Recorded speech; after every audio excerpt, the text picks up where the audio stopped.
The old oak doors of Wellington and Price law firm creaked open as Lila Monroe stepped inside, clutching her worn handbag close to her side. Her shoes, scuffed from years of careful use, tapped nervously against the marble floor. Around her, the room buzzed with quiet laughter, polished shoes, designer handbags, and expensive perfumes. Lila, a simple woman who spent her days baking pies at a local diner, felt the sting of invisible eyes judging her patched coat and homemade dress. Before we continue, hit that subscribe button, turn on your notification bell to get notified for more, share to friends. Where are you watching from?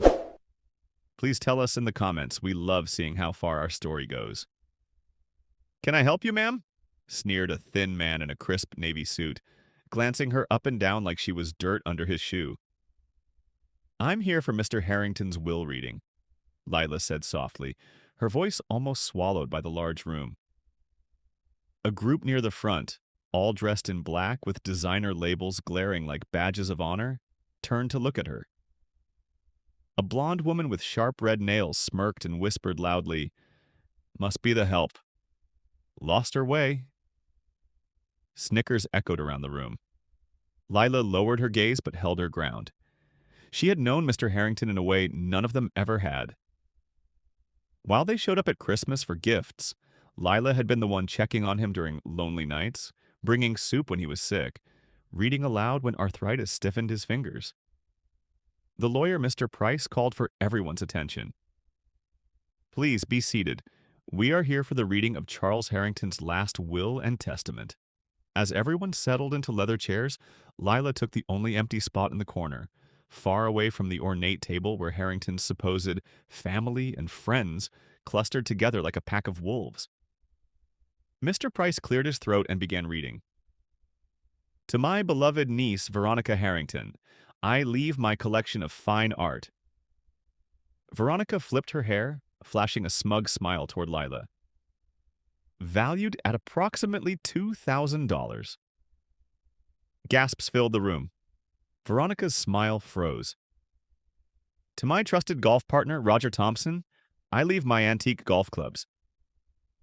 Roger straightened, puffing up his chest. "Worth about $100. The room shifted uncomfortably. Whispers started. Frowns deepened. Roger turned beet red. "To my esteemed business partner, Alan Prescott, I leave my prized bottle of 1945 wine." Alan's jaw tightened. "And to Lila Monroe," Mr. Price continued, lifting his gaze directly to the humble woman in the corner, "I leave all my financial assets, my estate, my company shares, and the full contents of my bank accounts." Dead silence. Someone dropped their coffee cup. Shards scattered across the floor. Veronica let out a shriek that quickly turned into hysterical laughter. "This is a joke, right? Her? She's nobody." Lila blinked, her hands trembling, heart pounding. She wanted to speak, but no words came. Mr. Price smiled slightly. "There's more." He unfolded a second paper. In a separate letter to be read aloud, Mr. Harrington wrote, "To those who believe worth is measured by wealth or blood, know that Lila showed me kindness when all I had left was my name. While others chased my fortune, she sat with me through storms, shared her warmth, and reminded me what real family feels like. This is why she is my rightful heir." Mouths fell open. Anger surged through the room like a tidal wave.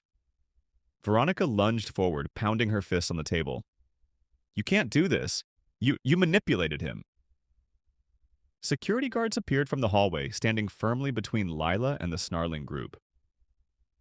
"Ma'am," one of the guards said gently, addressing Lila, "Mr. Harrington left specific instructions for you to be escorted safely to his estate today." Lila swallowed hard. She stood slowly, her knees weak but her spine straighter than it had ever been.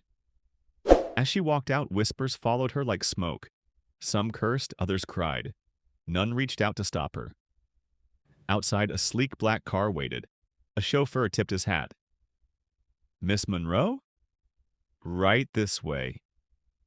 As she slid into the back seat, the weight of disbelief, Anger, jealousy, and centuries of unfair judgment seemed to lift off her shoulders. For the first time, Lila realized that dignity didn't come from labels, money, or skin color. It came from the quiet power of kindness, from living a life of truth even when the world laughed. The car pulled away, leaving behind a building filled with broken pride and empty dreams. Moral of the story: true worth is not measured by appearances or status, but by the heart's unseen actions. In a world obsessed with labels, kindness remains the greatest inheritance. I hope you enjoyed this story. If you were Lila, what would you have done? If you haven't subscribed till now, please do. Your support means a lot. See you on our next story.